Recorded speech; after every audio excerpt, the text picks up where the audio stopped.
High protein. Rich in protein. Got protein, we need protein. We're living in the golden age of protein. It's in your cereal, your ice cream, and even in candy bars. And the message is crystal clear. If it's got protein, it's gotta be healthy. Before we get started, don't forget to leave a like, comment, and subscribe for more. But the protein boom isn't really about your health or losing weight. It's about your wallet. Give me your money. In some cases, all that extra protein can actually make it harder for you to lose weight and even cause you to gain weight. You got fat. Protein's rise to fame started with weight loss. It really does help you feel full and burns more calories to digest. Atkins was lit. You lose weight fast, up to 15 pounds in 2 weeks.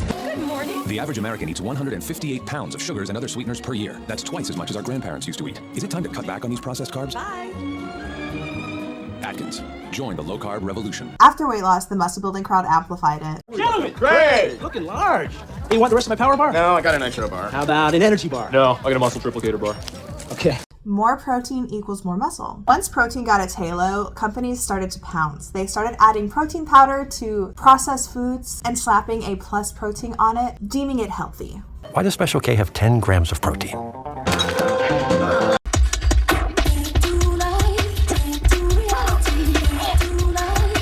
You see high protein on a product and you think you're making a better choice, even if the product is still loaded with sugar, seed oils, and processed junk fillers.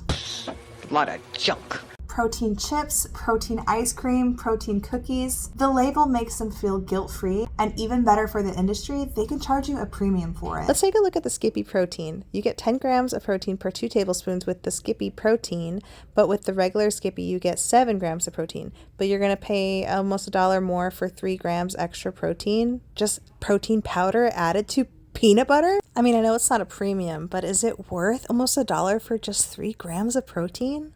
I don't think so. It works because protein signals discipline. It's tied to fitness culture, clean eating, and self-control. You want it, don't you, fat boy? You want that donut? Go ahead and have a bite. Just a little. And marketers know you'll overlook the junk in the ingredient list as long as the protein number is high enough. Original high protein is that. Borden high protein milk has 10 grams of protein. An egg only has 6 grams. Can you see the buzzwordiness? A regular glass of milk has 8 grams of protein, so you're paying extra for 2 grams of protein. Do you see? Do you see? Oh my dear God, Jesus. We're gonna call this protein washing, similar to greenwashing or pink washing, basically coloring a product so that it sells better, even though your company doesn't really care about the message behind the color, health, or the planet, or the LGBTQ plus community. Here's something most people don't know. Our protein guidelines were actually from 1940s nitrogen testing. They were testing for nitrogen balance in humans. They measured how much nitrogen came in from food and how much you would expel in your urine and feces. So if you came out even, you had just enough protein. If you were negative, you were deficient, and if you were positive, you were building muscle. From that, they set the recommended dietary allowance to 0.8 grams per kilogram of body weight per day. That's just enough to prevent deficiency, not enhance performance or build muscle or anything. These numbers are based on sedentary people, so if you are working out or in recovery of some sort, you definitely need to up your protein. So today, for most healthy adults, 0.8 to 1.2 grams per kilogram of body weight is fine for sedentary people. If you're working out, definitely more. 1.6 to 2.2 grams per kilogram is fine, I guess. I'm just reading a piece of paper. Notes. But after that, you're really not getting more muscle. And too much protein, especially from cheap isolates, can actually cause a blood sugar spike. So you may not know this, but anytime that you eat, you can only really absorb 20 to 30 grams of protein per meal. So when you see those influencers who are saying stuff like, This green quinoa bowl that is packed with 50 grams of protein. Let me show you how to make one of my favorite low-calorie, high-protein, GLP-1 friendly snacks. I think I'm crazy. what are you doing?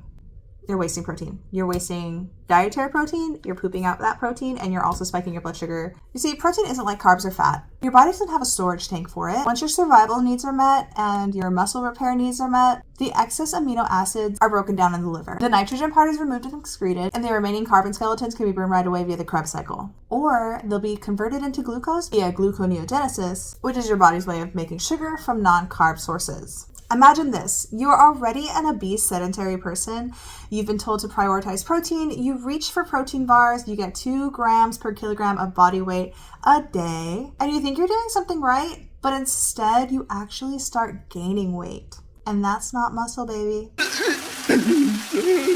Gluconeogenesis is a life-saving mechanism that our liver utilizes to supply glucose to the cells in our body that require glucose, like some brain cells, nervous system cells, and red blood cells. If you're insulin resistant, this is sort of like baking more cookies when your pantry's full. That's not.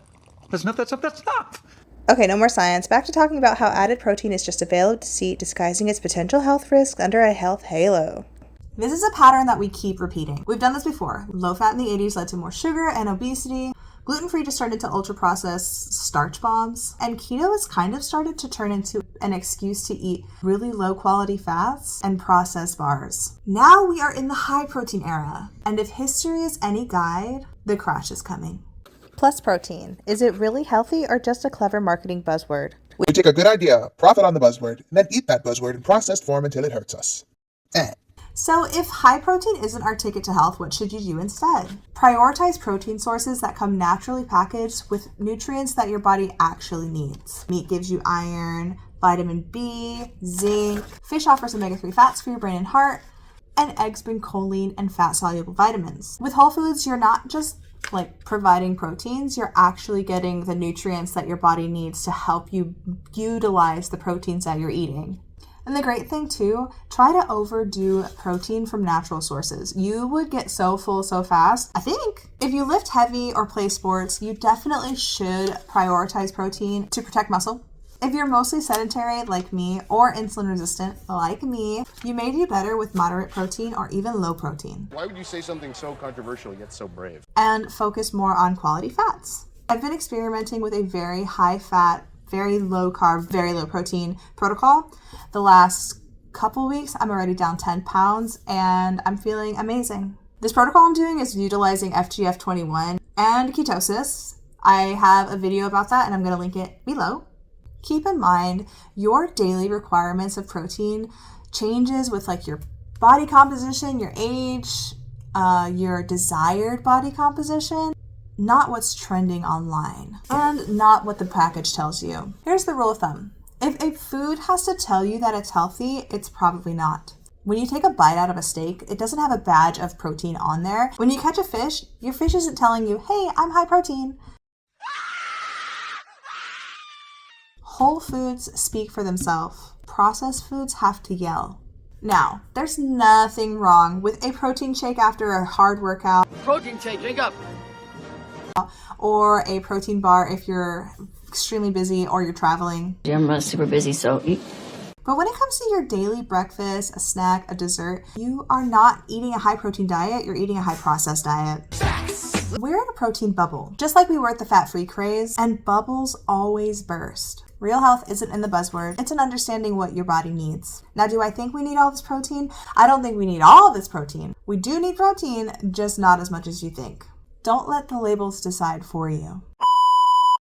That was tough. That was tough.